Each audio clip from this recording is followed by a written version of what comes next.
আবারও ফিরে আসলাম আপনাদের জীবনের গল্প নিয়ে। আমাদের ক্যামেরার সামনে আছে এক অসহায় আপু।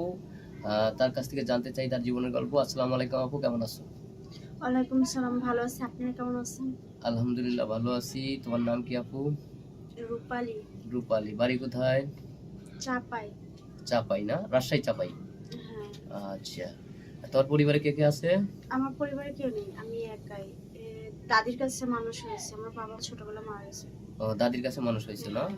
তোমার বাবা মা ছোটবেলায় মানুষ মারা গেছে। আচ্ছা, এখন আমাদের ক্যামেরার সামনে আসার মূল কারণ কি? সাহায্য সহায়তার জন্য, না কোনো ভালো মানুষের সন্ধান, বিয়ে শাদী করবে এরকম কিছু? ভালো মানুষের ইয়েদের জন্য তো আসছি, যেন একটা ভালো মানুষ পেলে সংসার করতে পারি সেরকম। না, আমরা তো গরিব, কেউ নেই, আহ, তার জন্য। তো তোমার গ্রামে কোনো ভালো ছেলে নাই? এই এলাকার মেম্বার চেয়ারম্যান দেখে শুনে বিয়ে শাদীর ব্যাপারে কোনো কথাবার্তা হয়নি কখনো? না, এরকম কেউ হয় না। গার্জেন থাকলে সেটা হইব, গার্জেন নাই দেখেই তো এরকম আজকে আপনাদের এর ভিতরে আসছি। আসার মূলত হচ্ছে গিয়ে যে আমি যেন ভালো একটা হাজবেন্ড পাই বা সংসার করতে পারি সারা জীবন। ওরকম একটা হাজবেন্ড পেলে ভালো হতো। সবাই, সব মেয়েই চায় যে একজন ভালো স্বামী সংসার করুক, ঠিক আছে। আবার সব ছেলেই চায় একজন ভালো বউ পায়। তো গ্রামে তো মনে করেন তোমাদের ওখানে কি যৌতুক প্রথা বেশি চলে নাকি? হ্যাঁ, এরকমটাই চলে। যৌতুক ছাড়া বিয়ে শাদী হয় না? না। এবং দেখতে শুনতে খুব সুন্দর।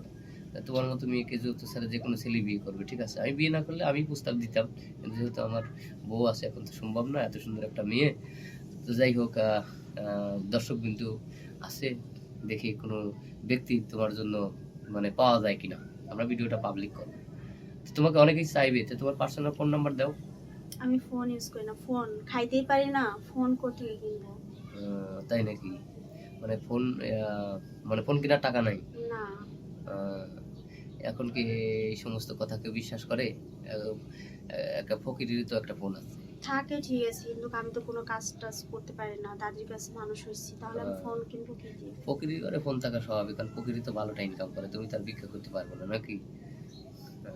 সরি, কিছু মনে করো না, তোমার সাথে মজা করলাম, কারণ তুমি হয়তো একজন অসহায় মানুষ। কষ্ট নিও না, হ্যাঁ। আমরা চেষ্টা করবো, ঠিক আছে। তো যাই হোক, এখন মনে করো যে অনেকে দেশ বিদেশ প্রবাসী ভাইরে আছে, অনেকের দ্বারা বয়স বেশি হয়েছে, যে 35-40, এমন কোনো ব্যক্তি হয়তো মানুষ ভালো, যে তোমাকে চায় বা বিয়ে করতে চায়, তো তুমি কি রাজি আছো? হ্যাঁ, আমি রাজি আছি, কিন্তু ভালো হতে হবে। ভালো হতে হবে, হ্যাঁ। মনের দিক দিয়ে ভালো হতে হবে, কেয়ারফুল হতে হবে, হ্যাঁ। এই তো। তাছাড়াও তোমার একটা স্বপ্ন আছে না, যে তুমি এত সুন্দর একটা মেয়ে, একটা স্মার্ট ছেলে তোমার প্রয়োজন নাই? যে আমি সুন্দর মানুষ, আমি একটা স্মার্ট ছেলে চাই, একটু লম্বা চূড়া চাই, সুন্দর চাই, এরকম কিছু ডিমান্ড না আছে? না না না, স্মার্ট ছেলেদের প্রতি মানে ওইসব ছেলেরা কখনো বউদের মন বোঝে না, বাট কথা হচ্ছে যে ছেলেরা রূপ দিয়ে কখনো কিছু হয় না। আচ্ছা। আমি চাচ্ছি যে আমার হাজবেন্ড হবে, সে যেমনই থাকুক, শুধু আমাকে কেয়ার করবে, মানে আমাকে কেয়ার করবে, লাভ করবে, এটাই।